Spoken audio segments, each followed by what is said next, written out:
Ayan, first Sunday ng buwan ng August, ano. Pero bukas, 5, ano, first school day ng mga mag-aaral. Ayan, kamusta yung mga estudyante ho rito, no? Sino dito excited pumasok na bukas? Ayan, ano. Sino rito yung bitin sa bakasyon? Ayan, kasi para maiksi ata yung bakasyon ngayon ng mga bata, no? Pero bitin man yan o hindi, ang aking panalangin kahapon, lalo na sa mga kabataang Sinel group ko, ang sabi ko kay Lord, sana makondisyon yung kanilang mind and physical body sa pag-aaral ulit. Ano, maging maayos yung kanilang pag-aaral, especially yung kanilang relationship sa guro at sa mga classmates nila. Ano. Alam niyo po ba na yung isang anak ko, yung panganay, minsan sinamahan ko magpagupit yan sa parlor. Ano. Ako pa yung namili ng gupit niya eh. Ayan, yung tawag doon yung bobcat. Ayan, ano. Nisip ko, ba't tiyag na bobcat? Di man mukhang pusa yung gupit eh, no? Pero bobcat daw yung tawag, ano. So, nung pagupit siya, medyo maiksi, eh, no? Ang sabi nung anak ko, sa susunod, wag mo na akong pagugupitan ng ganito. Bakit? Kasi Dora the Explorer daw ako eh. Hindi naman eh, sabi ko eh. Kasi si Dora the Explorer, straight yung buhok, bao. Yung sayo, hindi eh. Tsaka maganda nga yung sayo eh. Parang K-pop, sabi ko. Hindi, basta sabi ng mga classmate ko, Dora the Explorer daw ako. Sabi niyang ganun. Sabi ko, sige. Alam niyo, napansin ko dito, mga kapatid, may mga pangyayaring ganyan sa school. Ano, yung estudyante, makikriticize, ma-offend, mapupuna, at kung minsan mabubuli. Ano, ang sabi ng anak ko, nabubuli raw siya. Sabi ko, bully na agad sa'yo yun? Biniro ko lang Dora the Explorer, binuli ka na agad. Ano? Actually, maraming cases ng mga bata sa school, ganyan ang nangyayari. It's either they are bullied, they are criticized, or they are offended. Ano? Pero sa tayong mga adult, mga matatanda, kapag ganyan ang nangyayari ho sa inyo, anong ginagawa ninyo? Ano?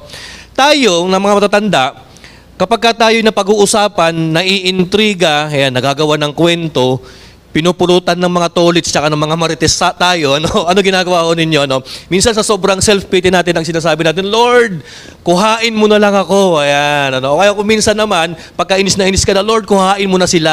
Ayan, Di ba't gano'n na minsan nangyayari sa atin, Parang gusto mo nang mawala sa mundo. O kaya kung di mo man gustong mawala, gusto mo nang magwala sa mundo. Ayan, Ito matindi, Gusto mo nang mamatay, O kaya minsan naman, gusto mo nang pumatay. Tama po ba, mga kapatid, Minsan ganyan yung nangyayari ho sa atin kapag minsan sobra na yung sobra tayo na pag-uusapan, na o-offend, na criticize, yan na nagiging issue tayo sa society. Pero alam niyo po ba, church, normal po yan. It is simply because we are living with sinful people. And sometimes, hindi man lang tayo napapaligiran ng makasalanang tao. Kuminsan tayo rin ang may kasalanan kung bakit tayo nakikriticize. Tayo rin ang may kasalanan kung bakit tayo napag-uusapan. Pero hindi na po yan ang issue ngayon eh. Ang gusto kong i-point out ngayon, ano ang response mo, ano ang reaction mo, ano ang gagawin mo, yung title, when it comes to offense, conflict, and criticism. Pagdating po sa relational offense, sa conflict at criticism, ang tanong ko, ano ang ginagawa mo? Ako, pinakamagandang tanungin dito, pagdating sa ganito, isa-isa natin yung term, pag-offense. Ibig sabihin ng offense, sinaktan yung damdamin mo. Sinaktan ka. May ginawang masama sa'yo. Pag sinabing conflict, may pagtatalo. Di ba? Lahat naman tayo nakipagtalo. May mga anak nakikipagtalo sa magulang. May mga nanay nakikipagtalo sa kapitbahay. May mag-asawa nagtatalo. Tama po ba, mga kapatid? Ito po, yung criticism naman, ikaw yung laging pinupuna. Palagi kang sinasabihang ganito, palagi kang tinutuwid, palagi kang sinasabihang mali, sinasabihang baduy yung forma mo. Yan po ang tawag po dyan, criticism. So ngayon na isa-isa natin po sila, ano ang ginagawa mo kapag ka nagkakaroon ng offense, conflict, and criticism sa buhay mo? The best way to ask is, ano nga ba ang ginagawa ni Jesus Christ whenever He is offended, whenever He is in conflict with people, and whenever He is criticized by people around Him, mga kapatid. So ito yung title natin, Offense, Conflict, and Criticism. Actually, isurvey natin yung New Testament, tignan natin kung paano inisa-isa o hinandle isa-isa ng ating Panginoon yung mga ganitong pangyayari sa kanyang buhay. Number one issue, ito po, when criticized, kapag ka ikaw ay criticize, ano ginawa ng Panginoon? Jesus gave a clear and confident response. Ayan, pakipunta ka doon sa John 8:12-19. Actually, ang issue nito, Jesus Christ claimed to be the bread of life. Nag-claim siya na He is the light of the world. Kaya lang, yung mga Hudyo, particularly yung mga religious leaders, ayaw maniwala. Ito ang sabi, when Jesus spoke again to the people, He said, I am the light of the world. Whoever follows me will never walk in darkness, but will have light of life. 13, sige, bilisan natin, Arvin. The Pharisees challenged Him, here you are, appearing as your own witness. Your testimony is not valid. Sabi ng mga Pariseo, ikaw na naman, Lord, nag-claim ka na naman, na sinasabi mo yung, nag-claim ka ng marami, pero wala kang testigo. Di ba't kung minsan ginaganyan din tayo, china-challenge din tayo, sige nga, patunayan mo nga kung talagang magaling ka. Ayan, criticize tayo, mga kapatid. Sa verse 14, Jesus answered, even if I testify on my own behalf, my testimony is valid, for I know where I came from and where I am going. Sabi ng Panginoong Hesus, kahit na walang nagva-validate, walang nagte-testify ng aking claim that He is the light of the world, sabi niya ganyan, alam ko naman kung saan ako nanggaling at alam ko kung saan ako pupunta, sabi natin Panginoon. But you have no idea where I come from or where I am going. Ngunit hindi niyo alam kung saan ako galing at saan ako pupunta, sabi natin Panginoon. Sa verse 15, next, sabi ng Panginoon, you judge by human standards, I pass judgment on no one. Sabi ng Panginoon, kayo humahatol kayo sa panghatol ng tao, pero ako, di ako nag-judge, sabi ng Panginoon. Sa verse 16, Jesus further said, but if I do judge by decisions are right because I am not alone. I stand with the Father who sent me. Ito sabi ng Panginoon. Ngunit, sabi ng ganyan, ako'y naninindigang kasamang aking Ama na nagsugo sa akin. So in short, Jesus Christ is claiming that His Father is His witness, that God is His witness, that He is the light of the world. Sa verse 17, nakita po ninyo dito yung ginawa ng mga ng mga Pharisees. In your own law, it is written that the testimony of two men is valid. Sabi ng Panginoon, dalawang testimony valid sa kautusan. Sino ang nagte-testify? Si Jesus tsaka yung Ama. Sa verse 18, ito na po. I am one who testifies for myself. My other witness is the Father who sent me. Dalawa na ho. Sa verse 19, ito yung offense na ginawa ng mga Pharisees. Then they ask Him, where is your Father? Nakita niyo yung kalikutan ng isip, yung pagiging malicious ng mga Pharisees. Tinanong nila si Jesus, nasaan yung tatay mo? Di ba't merong chismis nung araw, nung si Jesus Christ ay lumaki, na siya raw ay anak ni Mary sa labas at hindi raw siya anak ni Joseph talaga. Actually, totoo naman Walang biological father si Jesus Christ kasi miraculous yung kanyang pagkakasilang, mga kapatid. Virgin birth. Tama po ba, mga kapatid? Ito yung ginagamit. Actually, nung tinanong ng mga Pharisee na, where is your father? It is as if ibinabalik nila, ikinakabit nila sa issue na si Jesus ay illegitimate child ni Joseph. Ito ang sabi ng Panginoon, you do not know me or my Father. Jesus replied, if you knew me, you would know my Father. Hindi nyo kilala ng tatay ko. Ngayon, kung kilala nyo talaga ako, makikilala nyo tatay ko, sabi ng Panginoong Jesus. Nakita nyo kung papaano siya i-criticize. Balik tayo doon sa outline. Ano ang ginawa ni Jesus Christ? Number one, hindi doon sa isa pa. Yung sa unang-una. Ayan, when criticized, Jesus gave a clear, confident response. Ayan. Mga kapatid, pagka criticize kayo, pagka pinupulaan kayo, magpaliwanag kayo. Magbigay kayo ng isang confident, clear response sa mga taong nag-a-ask ng question sa inyo, sa mga taong nag-challenge sa inyo. Si Jesus Christ, ganun ang ginawa niya, mga kapatid. Nagbigay siya, sinabi niya yung katotohanan. Ito po, next, sabi ko nga po rito, church, don't go down to the level of your critics. Huwag niyong papatulan. Because choosing to retaliate confirms that their accusations are right. Kasi pag pinatulan mo yan, nangangahulugan lang, mga kapatid, na yung pinagbibintang nila sa'yo, totoo. Tama po ba? Sasabihin nila sa'yo, Christian ka ba? Bakit ang sama-sama mo? Ito naman sasabihin mo, napikon ka. Ano sabi mo, Christian ako? Sapakin kaya kita. Kita mo, hindi ka Christian ganun na mangyayari, mga kapatid Tama po ba? So don't go down or don't stoop down to their level, mga kapatid. Sabi mo sa katabi mo, huwag kang papatol. Lalo na sa mga unbeliever. Si Jesus Christ hindi niya pinatulan eh.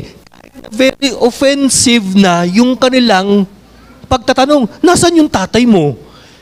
Hindi ho ba mga kapatid? O ayan, so yung unang natutunan natin, pag ikaw ay criticize, magpaliwanag ka ng may kahinahunan. Ayan, sabi mo sa katabi mo, chillax lang kapatid. Ayan, Pangalawa, ito po. Ito po. When doubted, Jesus showed proof. Ayan. Pagka ikaw ay hindi pa naniniwalaan, pakita ka ng pruweba. O, di ba? Pre, ano sinasabi mong pogi ka raw? Hindi pa pruweba to? Parang ganun lang yan, mga kapatid. Hindi pa ba ebidensya yung kaharap mo ako, tol? Ayan, Hindi. Totoo yan, mga kapatid. Pag kami mga taong nagda-doubt sa inyo, pakitaan mo ng katotohanan, mga kapatid. Pakitaan mo ng ebidensya. Labasan tayo ng Tingnan nyo to, merong isang disciple si Lord ang nag-doubt si Thomas. Ang sabi ni Thomas, sabi ng mga alagad niya, yung 10, kasi yung Judas na eh. 10 na lang ang 11 na lang ang matino eh. Yung isa mukhang tagilid pa. Pero yung 10, ang sabi ng 10, pre, nakita namin si Lord, nagpakita sa amin buhay. Sabi ni Thomas, we! Kung makita ko si Jesus at makita ko yung kanyang mga sugat, saka ako maniniwala, sabi nating Panginoong Jesus. Basahin po natin, John 20:26 to the following verses. Ito po ang nangyari. A week later, his disciples were in the house again, and Thomas was with them. Kasama si Thomas.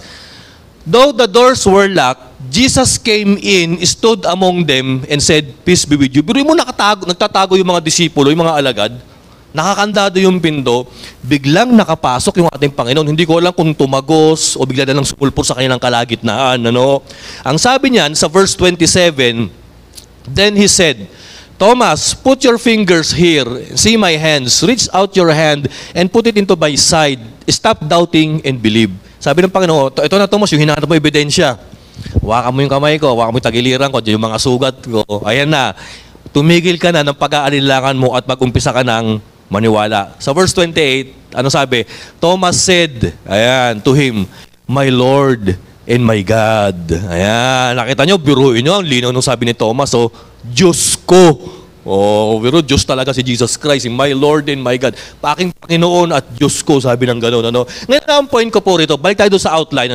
When in doubt or when someone is doubting you, mga kapatid, Jesus or you should show proof. Patunayan mo. Di ba minsan nami-misinterpret tayo? Minsan namamali yung pagkakaunawa sa mga sinasabi natin. I-correct mo. Pakitaan mo, Mars, hindi naman ganyan yung sinabi ko. Pre, hindi ganito yung pagkakaalam mo. Ganito talaga nangyari. Ayan. Show them proof, mga kapatid. May nakalagay pa ba dyan? Okay, next. Sabi ko nga. Next. Okay, ito naman. Listen to this. Whenever you are doubted, you can either focus on yourself or on the doubter's need. Ano ang nangyari? Di ba si Jesus Christ pinagdududahan ni Thomas? Saan nag-focus yung ating Panginoon? Sa self ba niya o doon sa nagdududa sa Kanya? Actually, nag-focus si Jesus Christ doon sa taong nagdududa sa Kanya. Pinagdudahan din siya mga kapatid. Actually, ako rin pinagdudahan din ako Minsan nagsi-cell group ako sa mga kabataan. May matandang pilosopo na umepal doon sa cell group namin. Alam mo sabi niya sa akin? Pastor, kung talagang pastor ka, pag nasagot mo yung tanong ko, aatin na ako ng church. Sabi niya. Ako naman na-challenge kasi sayang to, kaluluwa to, may kaluluwa ito matandang to kahit pilosopo Sige po, ano po yung tanong ninyo? Ang tanong niya ito. Sige, pag masagot mo to nasaan si Lord nung hindi pa niya ginagawa ang langit at lupa? Ang hirap ng tanong, no? Alam mo, sabi ko sa kanya, hindi ko po alam. Tama naman Tapos, he started ridiculing me. Inasar niya ako, hindi pala ako aatin sa church niyo. Isip-isip ko, abay, diwag. Problema ko pa ba kung masunog kaluluwa mo sa impyerno kung di ka aatin at maniniwala kay Lord dahil di ko nasagot yung question mo? Alam mo, ang sabi ko na lang sa kanya, hindi ko kasi alam Tsaka wala naman nung nakalagay sa Bible doon sa tanong ninyo. Kasi ito lang ho yung pinapaalam sa Bible, ito hanggang pababa, ang tanong nyo nandito eh. Tama mo ba mga kapatid? Kaya wala ho kong alam dyan. Sabi niya sa akin, ako alam ko yung sagot eh. Isip-isip ko, sarilinin mo na lang. Di ba? Bakit kung ano-ano pang i-question mo mga kapatid? Tama po ba mga kapatid? So ganyan whenever we are doubted, you can either focus on yourself or on the doubter's need, mga kapatid. Okay, next. Sabi ko nga po, karugtong. Ito naman. Ano ang gagawin nyo kapag pinagtatawanan kayo at inaasar kayo? Nililibak ba ang tawag doon? Kinukutya kayo sa Tagalog, mga kapatid. Ito po. When ridiculed, Jesus remained silent. Ayan. Ang pangit ng gupit, shaggy. Shaggy-lid lang ang buhok. Mga ganung mga mga mapang-asar, mga kapatid eh. Ngayon, ang pangit ng suot. Ayan. Ang pangit ng sayaw niya, parang robot. Di ba may mga sa school ganun eh. Mga kapatid?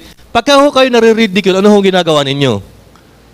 Ang pangit, ano ginagawa nyo? Ano sabi mo, pangit? Pangit? Sinong pangit? Minsan pinapatulan nga natin eh. Listen, church, when Jesus Christ was ridiculed, He remained silent. Tama po ba? Basahin natin yung Isaiah 53:7. He was oppressed. Actually, ito yung prophesy kay Lord eh. Ano sabi? He was oppressed and afflicted. Pag sinabing oppressed, piniga. Press nga eh. Afflicted, sinaktan. Yet, He did not open His mouth.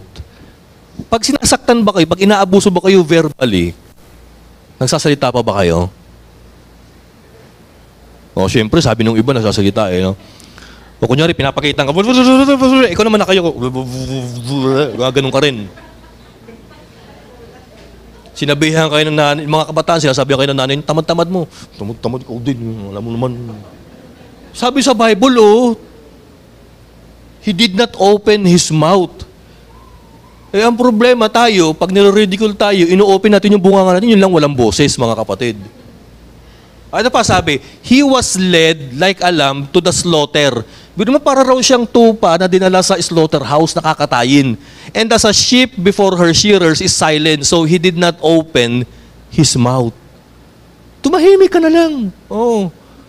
Pag sinabihan kang, sintonado naman yung tunog, hindi mo marunong mag-gitara, sala naman yung palo sa drums, hayaan mo sila, kapatid. Ganun ka lang. Tama po ba, mga kapatid? Kasi si Jesus Christ, tumahimik lang. Ako po, naalala ko sa Fatima, nandun ako sa Fatima. Si mama kasi teacher eh. Pumunta ako ron sa Fatima, pinunta ko yung nanay ko, hinga akong baon nun eh. Pagkato ko dun sa sa faculty room, nakita ko si mama sakto pumasok. Hindi mo na agad ako pumasok. May dalawang estudyante nag-uusap. Pinag-uusapan si mama. Kung ano-ano sinasabi na sa nanay ko. Yung teacher na yun, ang sungit-sungit, kala mo artista, gumanon. Binagsak ako, sabi nung isa. Ako gusto ko ng patulan eh. Sabi ko, luko-luko ito nanay ko, inaano nila, pinag-uusapan ah. Timpi na lang ako. Actually, tinawanan ko na lang eh. Ngayon, pag uwi sa bahay, kunento ko kay mama. Si mama, tawa ng tawa, mga kapatid. Alam mo, sabi ng mama ko, kita nyo, naging artista pa ako sa paningin nila. Mga kapatid, ganyan po ang gawin ninyo whenever you are ridiculed. Ganun lang. Tahimik lang tayo, mga kapatid. Next, sige, ano pa? Pangilan na to, Arvin? Okay. Next, karugtong dyan? Ayan, i-down mo lang. Sige. Ayan. Listen to this, church. Some comments don't need our answer. Ayan. Pag sinabing sarcasm, ano yung sarcasm? Pang-iinis nga, their sarcasm, insults, and ridicule never deserve our response. Ayan. Huwag mo kasing re-replyan eh. Huwag mo kasing sinasagot, mga kapatid eh. Huwag mo kasing tinitext back yung mga sarcasms, ridicules, and insults sa'yo. Ayan, basahin natin yung sabi sa Proverbs 9:7-8. Ayan, whoever corrects a mocker invites insult, and whoever rebukes a wicked man incurs abuse. Pero mo sabi dito ni Solomon, pagsabihan mo yung mangmang, insulto, para ka nag-i-invite ng insult sa buhay mo, Sawayin mo yung masamang tao, maaabuso ka, sabi niya ganyan, ano? Sa verse 8, ito po sabi, no? Don't rebuke a mocker. Huwag mong pagsabihan yung nangungutya or he will hate you. Rebuke a wise man and he will love you. Yun ang sabi ni Solomon. Ang matulpit ito, mga kapatid, eh. Ang nag-a-advise yung mocker, mga kapatid. May na-experience na ba kayong ganun? Ang nag-a-advise yung mangmang, mga kapatid, yun yung nagpapayo, eh. Ako ba, ano? So sabi ni King Solomon, ganun din, ano? Whenever somebody insults you, creates sarcastic comments sa'yo, hindi, pabayaan mo na lang sila. Kasi pagka nakipagtalo ka dyan, wala eh. Kakainin ka niyan, mga kapatid. Kasi yun yung specialty nila. Si Jesus Christ, hindi siya pumatol, mga kapatid. Anong sabi ng mga tao sa kanya? Sige nga, kung ikaw nga yung talagang anak ng Diyos, talagang patunay, bumaba ka nga sa cross, tapos maniniwala na ako sa'yo, sabi ng mga tao. Alam mo yung sabi ng ibang tao, nung nakapako si Lord sa cross, niligtas niya yung iba, pero yung sarili niya hindi niya kayang iligtas. Tama po ba, mga kapatid? Ano? Okay, no? So, ayan, pagka tayo nakikriticize, ayan, silent lang. Okay, next, sabi ko nga po rito, pang ilan na to? Pang-apat to yata. Ayan. Ayan, ito po, ito matindi. When brutally assaulted, Jesus offered forgiveness. Oh, bakit ko ito nasabi? Di ba't nung nakapako siya sa cross, tapos sobrang hapdi, sobrang pagod, sobrang sakit ng katawan, sobrang sakit ng ulo niya kasi sinalpakan siya ng koronang tinik. Alam niyo ano sabi natin, Panginoon? Father, forgive them for they don't know what they are doing. Ang sabi niya sa Tagalog, Ama, patawarin niyo po sila sapagkat hindi nila alam ang kanilang ginagawa. Alam niyo po, of all the prayers of Jesus Christ, para sa akin, this is the most difficult to imitate. Sa lahat ng panalangin ng Panginoon, ito ang pinakamahirap gayahin. Yung Ama, patawarin niyo sila kasi hindi niya alam ang ginagawa niya. Kaya niyo ba yun, mga kapatid? Yung sinasaksak ka na patalikuran, sabi mo kay Lord, patawarin mo sila, hindi nila alam yung ginagawa nila. Ayan. Baka iba ang prayer mo. Ama, patayin mo na sila sapagkat alam nilang ginagawa nila. Baka ganun ang prayer natin, mga kapatid. Mahirap yan. So when brutally assaulted, ano ginawa ng Panginoon? Jesus offered forgiveness. Ano po sabi niya? Ang sinasabi, mata sa mata, ngipin sa ngipin. Pero sabi ko sa inyo, sabi ng Panginoon, mahalin mo yung kaaway mo, patawarin mo yung mga nagkasala sa'yo. Di ba't ang hirap ng turo ng Panginoon, mga kapatid? Mahirap i-apply ang turo, ito makinig ko kayo, mahirap i-apply ang turo ni Kristo kapag ikay napapaligiran ng sandamakmak na demonyo. Tama po ba, mga kapatid? Naniniwala ho ba kayo ron? Mahirap sundin ang turo ni Kristo kapag ikaw ay napapalibutan ng sandamakmak na demonyo na tumutukso sa iyo para wag gawin yung pinapagawa nating Panginoon. Pero sa totoo lang, church, bilang Kristiyano, magagawa mo yan. Kasi alam mo ba kung bakit? If you invite the Spirit of the Lord in your life, ako naniniwala, He will teach you to forgive. He will teach you tolerance, mga kapatid. Tuturuan ka niya, bibigyan ka niya ng wisdom on how to handle these toxic relationships, conflicts, comments, and offenses in your life, mga kapatid. So yan, when brutally assaulted, Jesus offered forgiveness. Panlima, ito po. When abandoned, Jesus focused on those who stayed. Ayan. Sino na dito yung iniwan? Wala. O sino dito yung nang iwan? Actually, church, isa sa pinakamasakit na pwedeng gawin sa iyo ng mga taong mahal mo sa buhay, yung i-abandona ka. Yung iwanan ka, mga kapatid. Masakit yan, There was an instance in John 6, buong chapter 6, pero kinuha ko lang yung 66 tsaka yung 71 verses. Kasi nagturo si Jesus Christ, that He is the bread of life. Ang sabi ng mga followers niya, mukhang mahirap yung turo mo, hindi namin kayang i-digest yan. Yung ikaw yung bread of life mo, hindi namin kayang paniwalaan yan. Ang sabi sa John 6:66 sa verse, ito sabi po, from this time, many of His disciples turned back and no longer followed Him. Ang sakit yan para kay Lord. Di ba't masakit yan, kapatid, kung sakaling mangyari sa'yo yan? Sa Facebook nga lang pag may nag-unfriend sa'yo, masakit yun. Pag may nag-block sa'yo, di ba nakakainis yun, mga kapatid? Block na ako. Ginawa na ito. Inunfriend ka, blinak ka, inunfollow ka, tapos hindi na nagpapakita sa'yo, ghosting ka na. Pag sinabing ghosting, hindi na nagpakita, hindi na nagpaparamdam, mga kapatid. Ganyan ang ginawa kay Jesus Christ. No? So maraming disciples ang bumaklas sa Kanya, at ang sabi sa verse 67, ito po, sinabi niya sa Kanya mga alagad na nandun, na natira, you do not want to live too, do you? Jesus asked the 12. Gusto niyo rin ba akong iwanan o hindi? Sabi ng Panginoon, iwanan niyo rin ba ako? Ano ang sagot ni Peter sa verse 68? Tingnan po natin ano. Lord, to whom shall we go? You have the words of eternal life. Lord, kung aalis kami, saan naman kami pupunta? Naniniwala naman kami na ang salita mo ay buhay na walang hanggan. Sabi ni Simon Pedro, mga kapatid. Sa verse 69, ito ang sabi, we believe and know that you are the Holy One of God. Ito maganda, mga kapatid. Ano?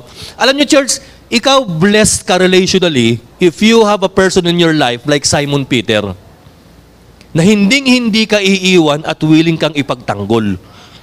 Tama po ba, mga kapatid? Sabi ni Pedro, naniniwala kami sa iyo at alam namin ay ikaw ay Holy One of God. Sa verse 70, ito ang sabi ng ating Panginoon, then Jesus replied, di ba't pinili ko kayo na 12 ko? Ngunit isa sa inyo, demonyo.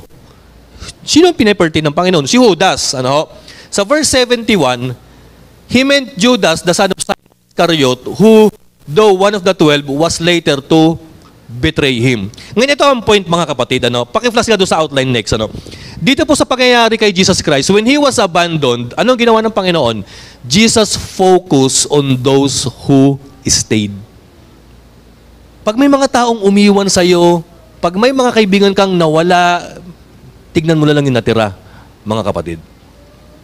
Merong isang bata na disgrasya, ang pangarap ng bata maging magaling na keyboardista, mga kapatid. Na-disgrasya yung kamay. 2 daliri na putol, mga kapatid. Ilan na lang daliri niya? 8. Sabi ng doktor, boy, hindi ka na pwedeng maging magaling na pianista kasi 8 na lang ang daliri mo. Nawala na yung 2. Alam mo sabi ng bata, 2 lang naman ang nawala, may 8 pa ako eh. Pwede pa ako makapagpiano. Tama naman, mga kapatid. Huwag mong bilangin yung nawala, bilangin mo yung natira. Huwag mong pagpukusan yung umalis, pagpukusan mo yung natira. Dito po, sa pangyayari kay Jesus Christ, listen to this, merong 3 din nangyari rito eh. Merong desertion. Alam niyo, church, ito in your life, there are people who will desert you. Pag sinabing dessert, hindi yung matamis tapos kumain, hindi yung dessert. Pag sinabing dessert, hindi rin yung dessert na mainit. Pag sinabing dessert, iiwan ka. Dessert ba pronunciation, Rose? Dessert. Yung iba, desert. Pag desert, yung sa Saudi, mainit. Pero ito, dessert. Merong desertion. Umalis yung mga tao nung nag-claim siya na bread of life eh. Pero ito, sino yung deterioration? Si Judas. Bagamat na natili, pero grabe, ini-ispayan lang pala niya si Jesus Christ. Nag-iisip pala siya ng masama sa ating Panginoon. Pero sana, mga kapatid, in our relationship, magkaroon ng determination. Yung bang sa hirap at ginhawa, never say goodbye, kapatid. Merong determination na sasamahan ka sa hirap at ginhawa, mga kapatid. Sa failures at success, sasamahan ka. There are those people who are determined not to forsake nor leave you, but to go with you kahit na situations, mga kapatid. Ang sarap pagka mayroon ka mga taong ganyan yung determinadong samahan ka, mga kapatid. Tama po ba? Sabi ko nga po rito, karugtong ng outline, listen to this, church, when rejected and abandoned, don't chase and pursue people who don't like you. Huwag mo na silang habulin. Pag iniiwan ka na nila, huwag mo na nga habulin. Alam niyo kung bakit talaga kuminsan umaalis ang tao, mga kapatid? Sa totoo lang, nagpapahabol. Feeling nila important sila na kapag nawala sila, hahabulin sila. Tama po ba? And actually, pagka hinabol mo, it means na, alam niyo, nagiging cheap tayo. Hindi ka cheap para habulin ang umaalis sa buhay mo. O kung minsan huhugutan mo pa yan How do I live without you? O di ba, mga kapatid? O kung gusto mo Christian song pa, where would I be without you here in my life? Here in my life. Gaganong ka pa, mga kapatid. Ang lalim ng hugot mo. Huwag mong gagawin yan. Stop chasing people who don't like you, mga kapatid. Alam mo gawin mo, pag iniwan ka, focus on self-improvement because the right people will find their way to you, mga kapatid. I-improve mo yung sarili mo. Ayusin mo yung sarili mo kasi ang taong lalapit sa'yo, mga kapatid, yan yung right person, mga kapatid. Minsan, si Prophet Samuel, umiiyak. Kasi nireject ng Panginoon yung kanyang protege. Yung kanyang dinidisciple na hari, si Haring Saul. Kasi si Haring Saul, rebellious pasaway eh. Ang sabi ng Panginoon sa 1 Samuel 16:1 yata ito, "Stop crying for Saul, for I have rejected him as king over Israel," sabi ng Panginoon. Sabi ng Panginoon kay Samuel, "Samuel, tigil-tigilan mo yung pag-iyak kay Saul. Kasi tinanggal ko na siyang hari ng Israel." Si Samuel hindi makamove on eh. Si Saul, tuluyan nang nasaul yung ulo. Umiiyak siya talagang nagpakapasaway. Ang sabi ng Panginoon sa kanya ito, punuin mo yung lalagyanan ng langis mo. Pumunta ka kay Jesse, hanapin mo yung isang anak niya roon. Kasi yung isang anak niya, pinili ko para maging next king of Israel. Di ba't ang ganda ng kwento, mga kapatid? Stop chasing your Saul, mga kapatid, and begin searching the Davids in your life. Who is better, Saul or David? Ang layo ng difference. Kay David ako, mga kapatid. A man after God's own heart, humble, obedient sa ating Panginoon, honest. Yung David ang hahanapin ko. Yung Saul, kung iniwang ka niya, hayaan mo na yan, mga kapatid. So when you are rejected and abandoned, don't chase and pursue people. Huwag mo nga habol, luluhuran mo, huwag kayo iiwan, please naman. Hindi. May mga tao, ako naniniwala ako, kapatid, kahit pag iniwan ka at kasalanan mo at may point naman sila, pero pag inimprove mo ang sarili mo, ako naniniwala, may taong lalapit sa'yo. Para sasabihin niya sa'yo, gusto kitang maging friend. Gusto kong magpa-disciple sa'yo. Gusto kong maging tropa tayo. May mga taong lalapit sa'yo, kapatid. Yung ang masama, may lumalapit pa, ikaw pa kaya, Christian, wala lalapit sa'yo. Tama po ba, mga kapatid? So yan, when you are rejected and abandoned, don't chase and pursue people who don't like you. Start self-improvement, kapatid, and mag-focus ka dun sa natira. Okay, next, sabi ko nga, ito, like Jesus, love and take care of the people who stayed with you during difficult times. Alam niyo si Jesus Christ, sa totoo lang, ang daming taong umalis dyan eh. Libo. Pero ang nag-stay, 12, 120, doon siya nag-focus. Nung pinag-focusan niya, yung mga taong nanatili sa kanya, that was the beginning na nag-explode yung pangalan ni Jesus throughout the world. Because these few people na pinag-focusan ng ating Panginoon, sila yung nagpalaganap ng Ebanghelyo ni Jesus Christ. Tama po ba, mga kapatid? Okay, next. Sabi ko nga po rito, karugtong. Ito po. When trapped into a corner, Jesus turned on the light. Ano ibig ko sabihin nito? May mga tao kung minsan, hinuhuli tayo at trinatrap tayo sa dilema. Parang ganito, Pre, alam mo, ako naniniwala ako, mabait ka, Christian ka eh.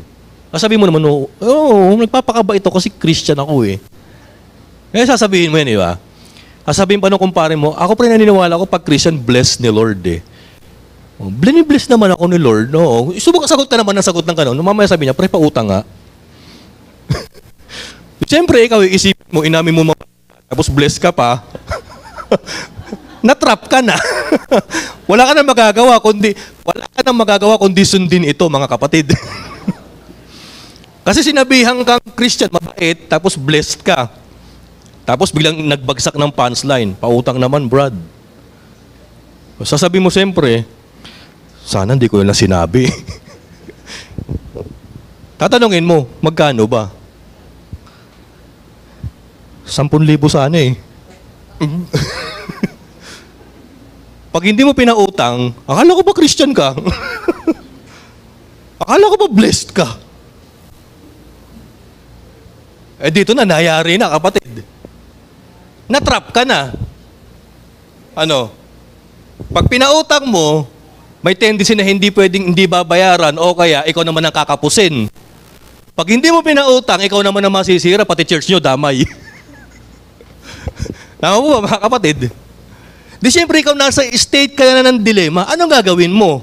Kayo na lang ang sumagot, mga kapatid, pero itong sagot ni Jesus Christ, ipapaliwanag ko. Ano? Ito si Jesus Christ, train up siya, kinorner siya ng mga kumukontra sa kanya. Ano?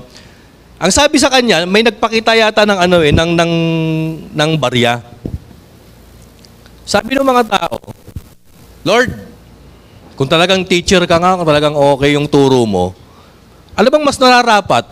Magbayad ng buwis sa Roma o hindi magbayad? Tandaan po ninyo, pag sinabi ng Panginoon na magbayad tayo ng buwis sa Roma, magagalit ang kanyang mga kababayan. Kasi nga, kalaban nila, nagbibigay pa sila. Pag sinabi naman ng Panginoon, huwag tayong magbayad ng buwis, yung Roman Empire naman ang yayari kay Lord. So biruin yun, si Jesus Christ na-trap into a dilemma. Kaya ginawa ng ating Panginoon.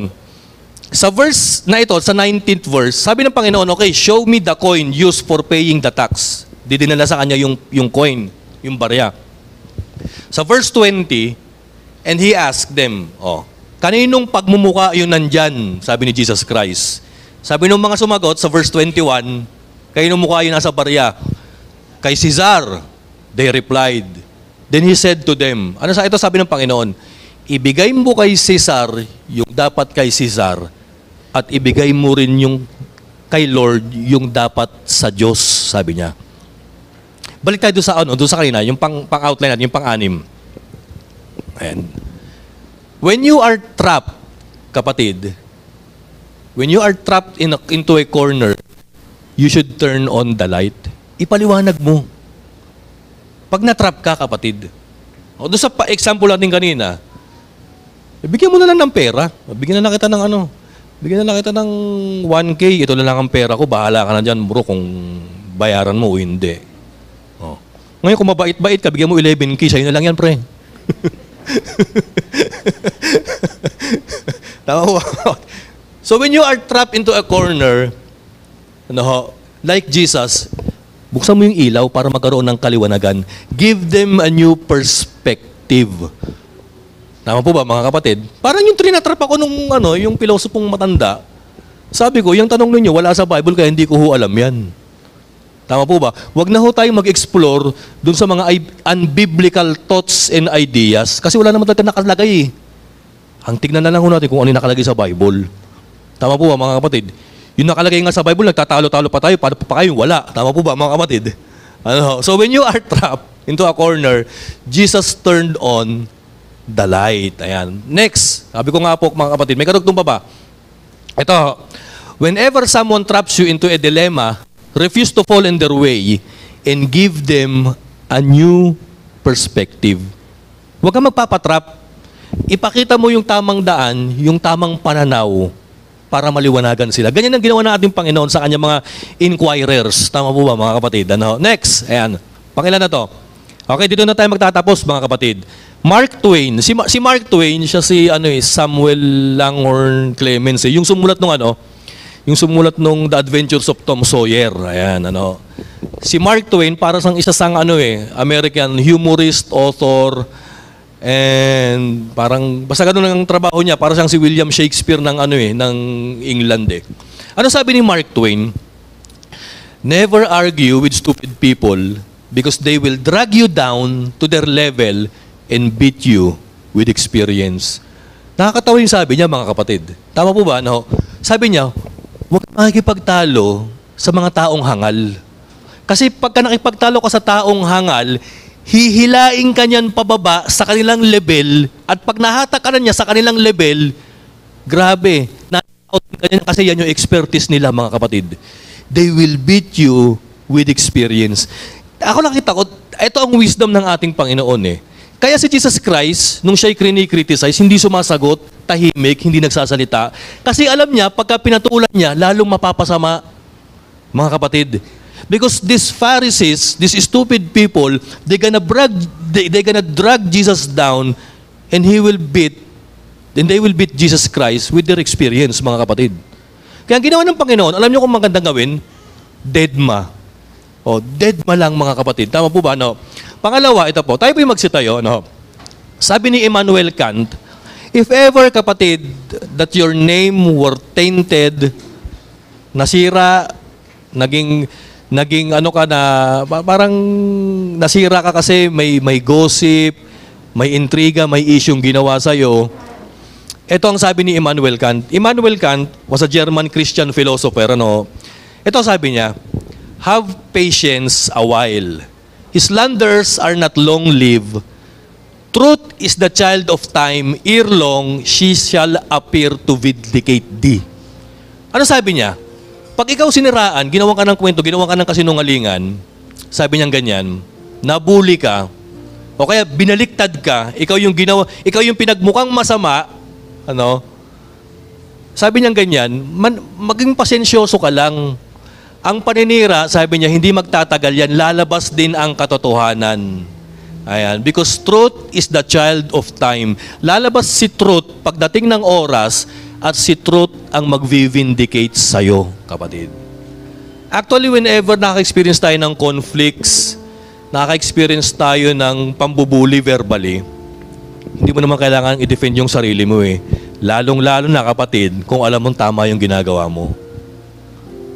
Ito ang point ng message ko.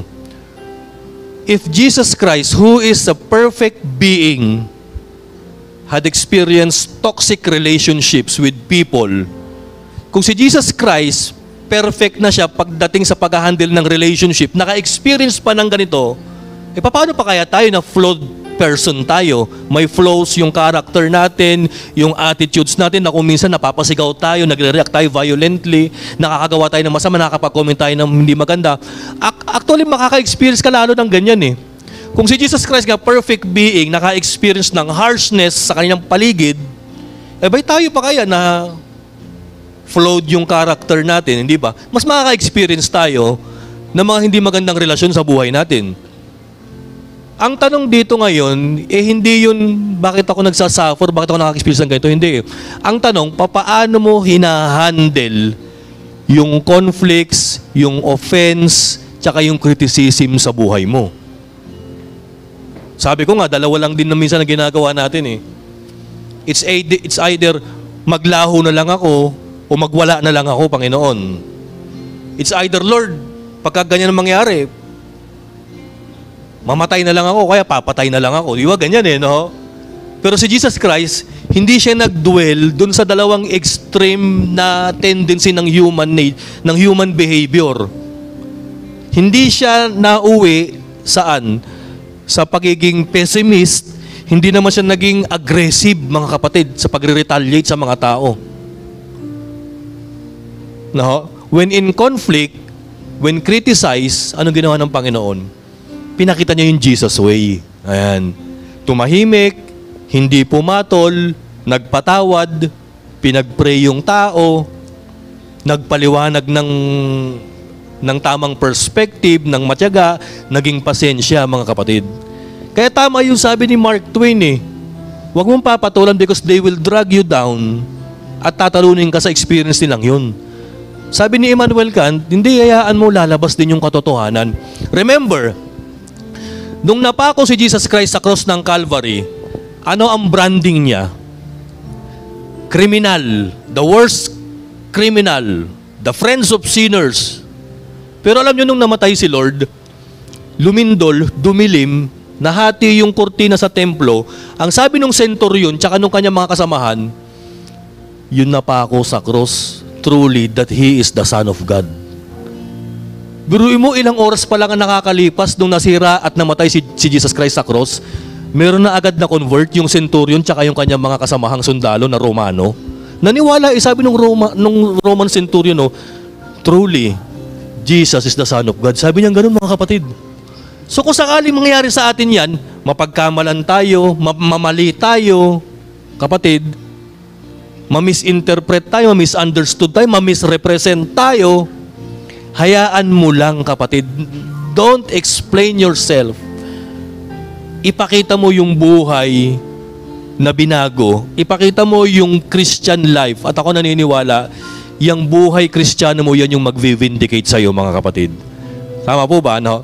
So tayo po tumayo. Awitin po natin itong awit na to, no? Yung title niya, Brief, mga kapatid.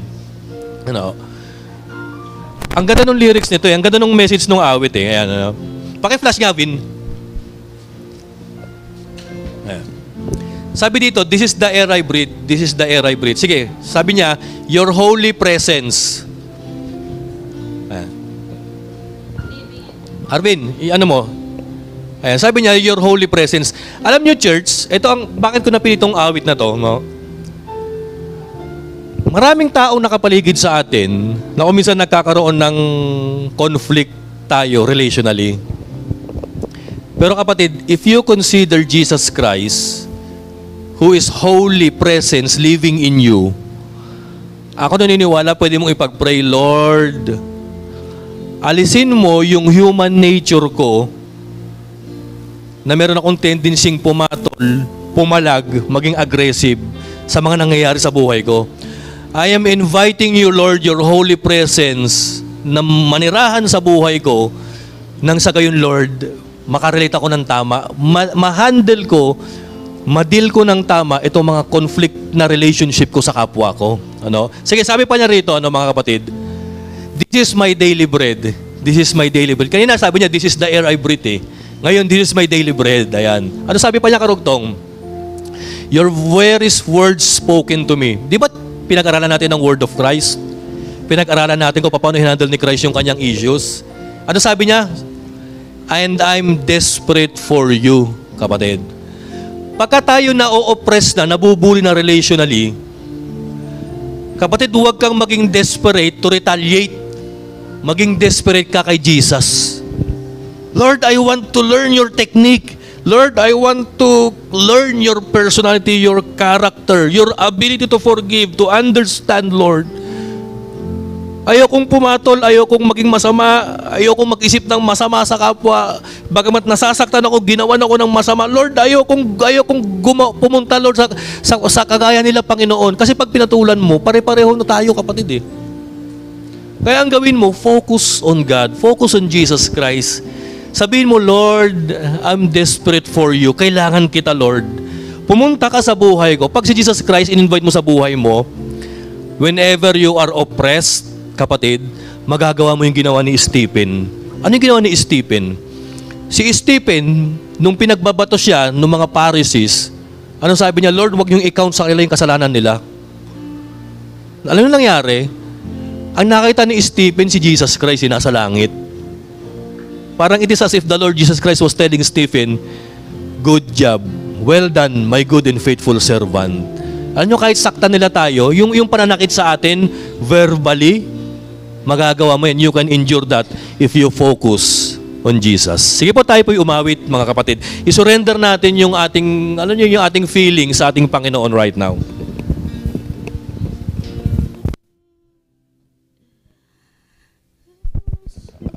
Alam niyo po, church,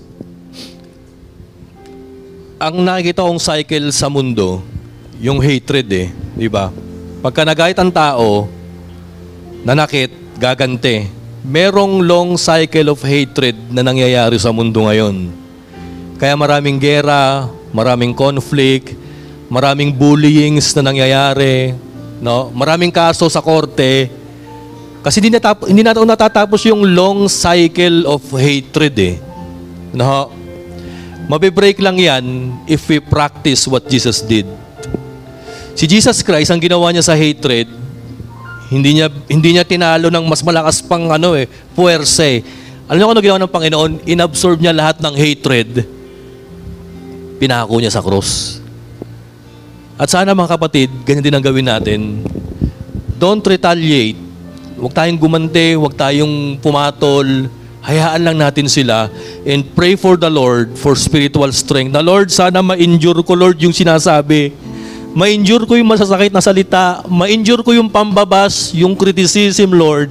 Lord, I'm desperate of you, Panginoon. Hindi ko magagawang ma-endure to, Lord, kung wala kayo sa buhay ko. Ma-endure ko, Lord, yung paglaglag sa akin, yung betrayal, yung assault, Panginoon. Ma-endure ko, Panginoon, yung times na pinagkwentuhan ako, yung naging issue ako, Lord, sana ma-endure ko. Mai-endure mo yan, kapatid, if Christ is living in you. Tama po ba, mga kapatid? And by doing that, pinabayaan mo lang, ako naniniwala, mag-i-stop ang long cycle of hatred personally sa buhay mo. And what if all people learned how to handle conflicts, criticisms in their life?